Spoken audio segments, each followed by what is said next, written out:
morning I posted a story about talking with my neighbour, who's a landlord that owns a building he bought for 200,000 15 years ago, just been valued at 4 million. So look at this one, being renovated as we speak. But that's not what I want to talk about. About the same time he bought that building, I was based out of London. A good business going on. But I used to commute up to Manchester, so 2.5, 3 hours. I'd drive up there, and I had a Bentley at the time, Bentley Turbo, because I was into stuff like that then. Got it out of my system. So I went to school in a little place called Bury, north of Manchester.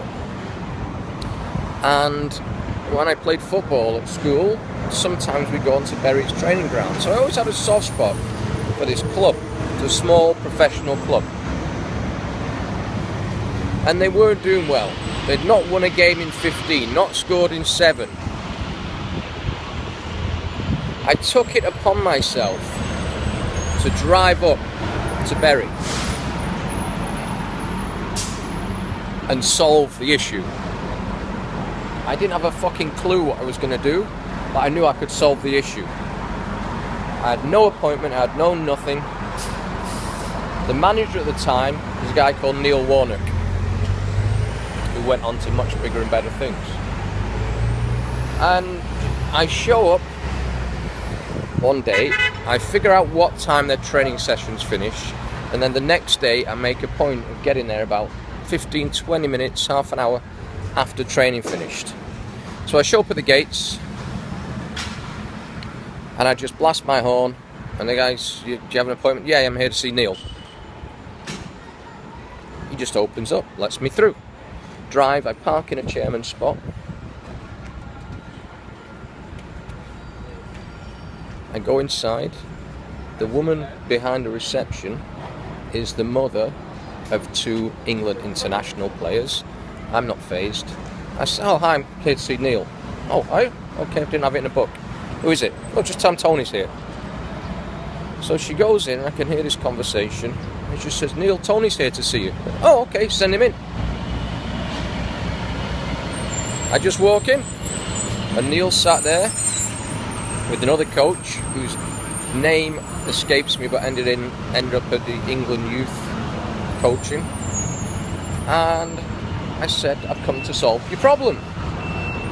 And he said, sorry, do I know you? I said, didn't you get the message?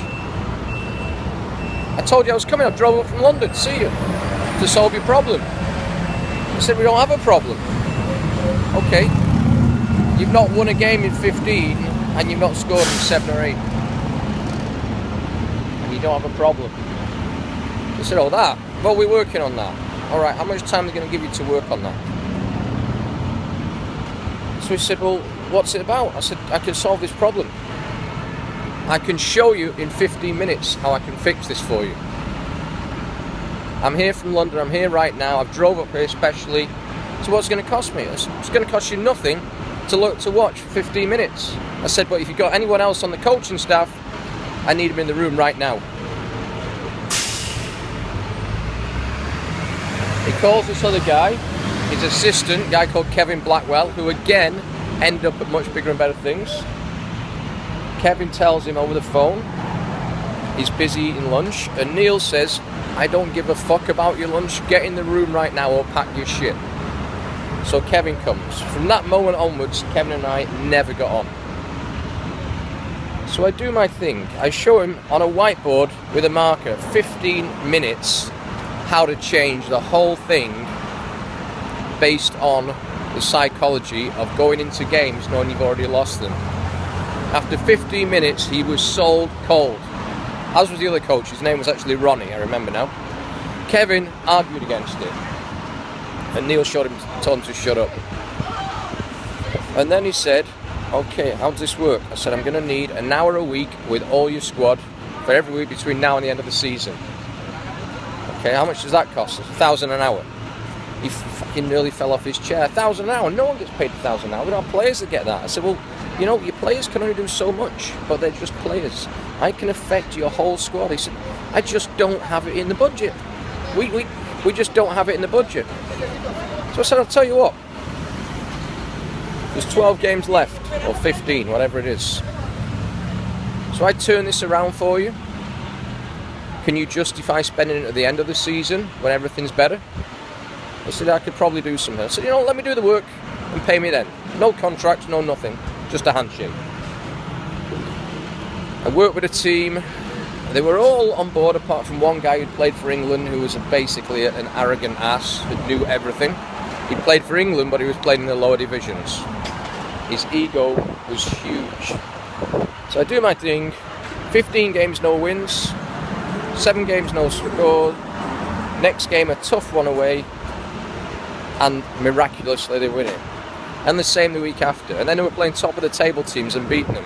And then I ended up live on TV. And Neil thanked me live on TV for it, which was better than anything. He got the value out of it. But the message here is, I never had an appointment. I just walked in. I saw an opportunity there to do something, to help, to give back. I never got paid. The chairman of the club turns out had blown all the money or something that season. It didn't